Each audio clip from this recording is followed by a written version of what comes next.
You know what's actually going on when your boomer dad lectures you about homeownership? Or when your Gen X coworker has a 6 month emergency fund but still drives a 2009 Civic? Or when your 24-year-old cousin put half his paycheck into Dogecoin? It's not stupidity. It's not laziness. It's not entitlement. Every single one of those behaviors makes complete sense once you see what each generation was handed and what got taken away. Here's what nobody tells you. Your money habits aren't really yours. They're survival code written by a system that kept changing the rules every decade, then told you the problem was your spending habits. Let me show you exactly how it happened. Before we go generation by generation, you need to understand one thing: the great risk transfer. For the last 70 years, financial risk has been quietly moving in one direction, away from governments, away from employers, toward you. Pensions became 401s, stable jobs became restructuring, affordable housing became an investment vehicle. Each time the message was the same: this is just how money works now. Adopt. And every generation did adopt. They built money habits that made perfect sense in the world they were actually living in. The tragedy is that we then turned around and judged those habits without ever looking at what created them. So let's look. Let's go all the way back. It's 1952. You just got back from the war, or your dad did. Manufacturing is booming. Unions are powerful. You can buy a house on one salary, put your kids through college without going broke, and retire with a pension that pays out until you die. The deal was simple, and it actually worked. Show up, stay loyal, the system takes care of you. So what money habits did that world create? Cash was sacred. Debt was shameful. Saving wasn't a strategy, it was a moral value. And loyalty to your employer was just what decent people did. Here's the thing nobody says out loud. The silent generation didn't build those habits because they were wise. They built them because for a specific window in history, those habits actually worked. They got one of the most financially protected environments in modern history and assumed it was just how life worked. That assumption that the system is basically fair if you just do the right things became the ghost standard every generation after them gets measured against, and it was never coming back. Boomers walked into that same glowing post-war world, but the cracks were already forming, and right when they needed to start saving for retirement, something happened. The pension quietly died, and in its place, companies rolled out a shiny new product, the 401k. It was sold as freedom. You're in control of your retirement. You're an investor. Now, what it actually was, the first mass transfer of retirement risk onto individual workers. An entire generation of people who were not financial professionals were handed the job of managing their own retirement through market volatility and told that owning a home was the other half of the plan. So yeah, they got obsessive about real estate. They clung to their portfolios. They built entire identities around work because work was their safety net. From the outside, that looks like stubbornness or greed, but from the inside, it's one thing.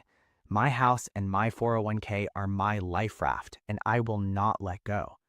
They weren't greedy. They were the first test subjects in a retirement experiment nobody told them they were enrolled in. Now things get darker. Gen X.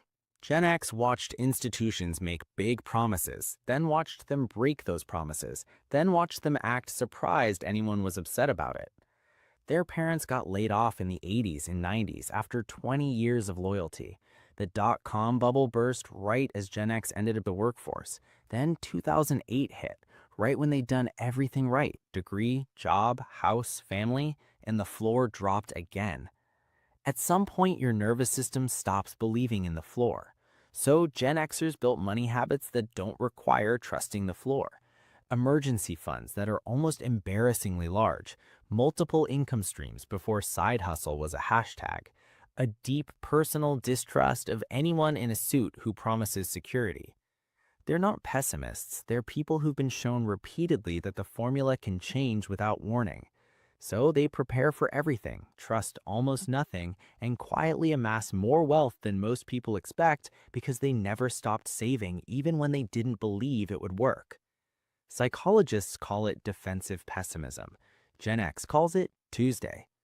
Then came the generation handed the worst script of all, Millennials.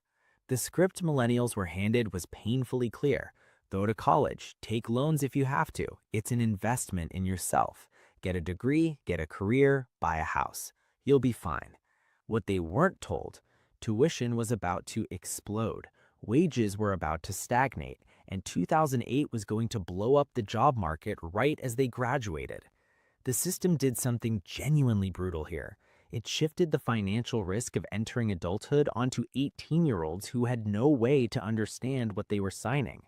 Then it handed them inescapable debt and a job market that had already restructured around the assumption that workers were disposable. So what habits did that build? Renting as a default because the dream of ownership got repriced out of reach. Spending on travel and experiences because every long-term promise turned out to be unreliable. Constantly working multiple jobs because one income stream was never actually stable. When older generations say stop buying lattes, they're genuinely missing the psychology here. If every big long-term promise has failed you, house, career, retirement, spending on something you can actually control right now isn't irresponsibility. It's the logical conclusion of watching the future evaporate. If the future is a lie, I'm at least going to feel alive today. That's not a character flaw, that's a rational response to broken promises. Gen Z born into it all and grew up in the wreckage. They watched their parents stress about 2008, then they got a pandemic, then inflation. Their financial education didn't come from a bank, it came from TikTok, Discord, and YouTube channels that sometimes actually knew more than the banks did. And the products they were handed? Zero commission trading apps with confetti animations when you make a trade, crypto exchanges marketed as democratized finance, options trading on a phone, a constant feed of someone else's curated wealth. So their money habits hold two beliefs in total tension at once. The traditional path is broken and maybe you can gamble your way out. The YOLO trades and meme stocks, the huge swings between extreme hustle and complete apathy, the feeling of being permanently behind on a timeline that was never realistic to begin with. To older generations, it looks insane, but think about the actual logic. If small, safe moves won't save me and the game is already rigged, then either I hit a home run or what was the point of playing carefully anyway? That's not immaturity. That's what happens when you hand someone an inherited financial trauma and a casino that fits in their pocket. Zoom out and you'll see the same psychological pattern dressed in different clothes across every single generation. Loss aversion, scarcity mindset, and the deep exhaustion of learned helplessness. The feeling that no matter what you do, the rules can change and take it away. Because here's what nobody talks about. Every generation's bad habit was actually a smart adaptation to the world they were living in. The silent generation's frugality made sense. The boomers' house obsession made sense. Gen X's paranoia made sense. It all made sense. The system just kept changing what sense meant. And every one of those fears is monetized. Fear sells gold and annuities. Desperation sells payday loans and buy now, pay later. Hope sells crypto schemes and trading courses. Your bad money habits aren't random, they're scars, and in most cases, they're someone else's business model. So the next time you find yourself judging how someone else handles money or feeling ashamed of how you do, ask the real question first. What were they handed? What did they watch happen? What promises got made and quietly broken before they ever had a chance to build something? Your money habits aren't a personality flaw. They're a nervous system remembering every time the floor gave way. And the first step to actually changing them, stop blaming yourself for surviving the experiment you were put in. Drop a comment. Which generation are you? And does this match how you think about money?